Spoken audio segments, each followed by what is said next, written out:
Strategies to increase the retention of African American students in online courses by Samantha Bookman.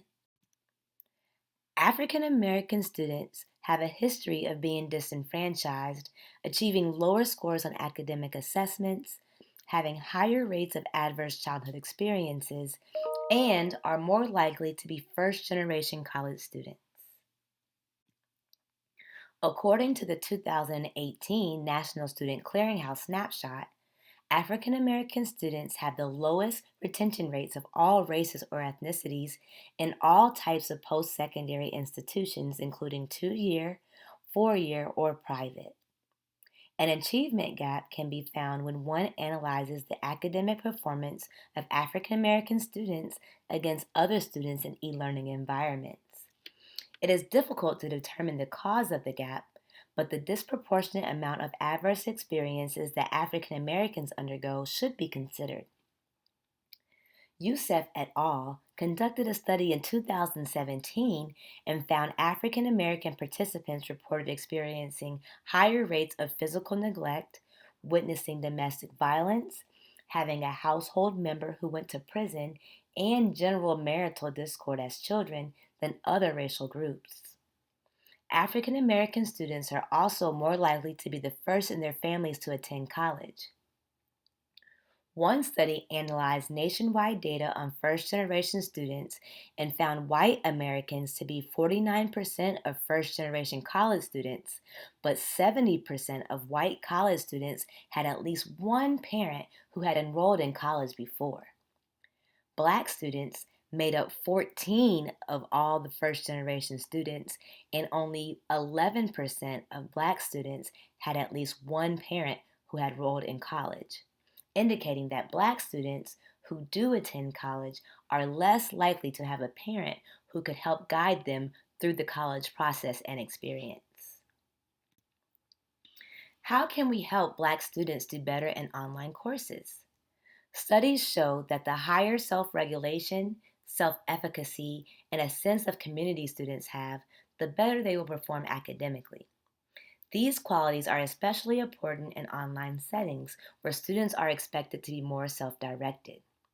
Self regulation is the ability to monitor and manage energy, emotions, thoughts, and behaviors in an acceptable ways to produce positive results. Self efficacy is the belief that we have in our abilities and competencies. It determines how we think and feel about ourselves. Negative experiences and stress can have an effect on our self efficacy. Computer self efficacy refers to how one believes in their own capacity to use a computer and apply computer skills to tasks. Internet self efficacy is the belief that one can successfully perform a distinct set of behaviors required to establish, maintain, and effectively utilize the internet and apply basic computer skills. Students need both computer and internet self efficacy to be successful in online courses. Establishing a sense of community and gaining social support allows students to feel a connection to the university they're attending. A personal connection can help retain students who may be considering dropping or stopping out. It lets them know that someone cares. Now that you have an overview of some research-based components that could assist African American students in taking online classes, let's discuss best practices and things you may want to consider to increase skills related to each component. There are many ways to improve skills related to self-regulation. Educators may want to encourage students to practice mindfulness, meditation, and self-reflection. Students should be encouraged to ask for help, and they should feel as if the space is safe to do so. To increase self-efficacy, educators should encourage students to set a long-term goal, but also smaller, more attainable goals in between the large one. This allows students to feel success and increase their sense of self. Students should also be encouraged to try new things and face appropriate challenges. To increase computer self-efficacy and internet self-efficacy, Educators can model behaviors and give a lot of opportunity for practice. The more students are able to use devices to meet a set of expectations, the better they will perform and feel able to up to their abilities. It is also important that instructors give clear, concise instructions and do not try to assume levels of knowledge regarding device use or the internet. Although many of us use technology daily, this affordance is still a luxury to many in the U.S. living in urban and rural areas. Give as much opportunity for training as possible and provide tutorials and exemplars when possible. Lastly, purposefully create a community for online courses by encouraging meaningful discussions and facilitating projects that require peer feedback. It is easy to feel all alone when learning in a complete virtual environment.